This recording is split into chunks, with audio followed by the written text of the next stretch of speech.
Republican Senator Tom Cotton, member of the Senate Armed Services Committee. Sir, good morning to you. Thank you for your time. I just want you to know right now that our Fox producer, Chad Pergram, is telling us in the House side, the vaccine mandate will be stripped out of the House defense bill, and we'll get a little more information about later today. What is your reaction on all this, Senator? Well, Bill, I've urged the Department of Defense to end this pointless vaccine mandate at a time when we have historically bad recruiting and retention numbers. If the Department of Defense won't do it, Congress needs to put an end to the vaccine mandate for our troops.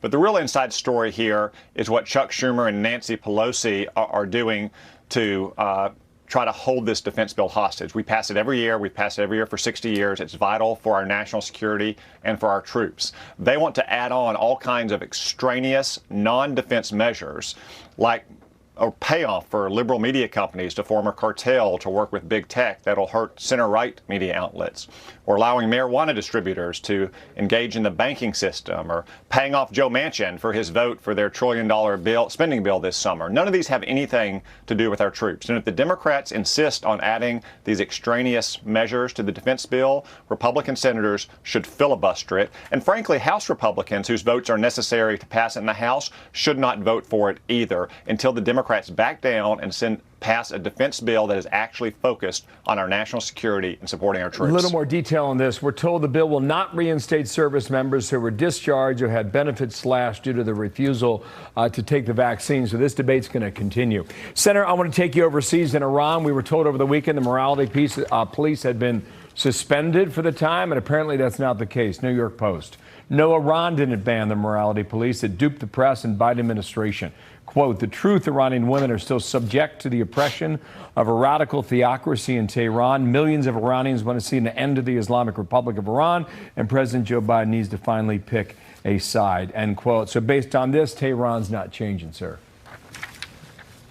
No, they're not. The Ayatollahs would never end the morality police. It's essential to what they view as an Islamic revolution that they're spreading around the world. What President Biden should do is proudly and loudly support the brave Iranians who are yearning for freedom and risking their lives to protest the theocratic dictatorship in that country. We should also put an end to the farce of the negotiations with Iran over Iran's nuclear program. We should reimpose the sanctions that would stop Iran from getting the billions of dollars it needs to spread terrorism, or for that matter, to provide the drones that Russia is now using to attack innocent civilians in Ukraine. Iran is an outlaw rogue regime. We can never trust it, and we should do everything we can to support those brave Iranians who are protesting it.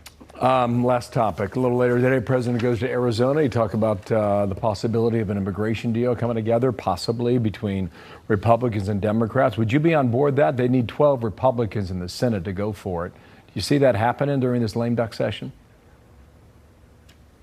No, absolutely not, Bill. Certainly not during the lame duck session, because before we have any other kind of immigration reform, we have to get control of our border. You hear a lot of talk about so-called dreamers and how we need to give them some kind of legal status. Well, right now, Joe Biden is creating hundreds of thousands of more so-called dreamers every month. What we have to do is secure our border, prevent this historic flood of illegal aliens coming to our country before we address any other issues in our immigration system. You don't know if he's got a dozen votes, do you, on behalf of Republicans, or no?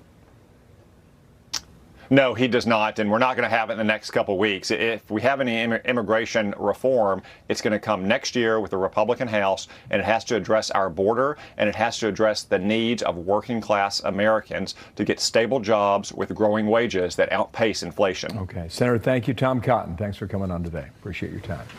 Here's Dana.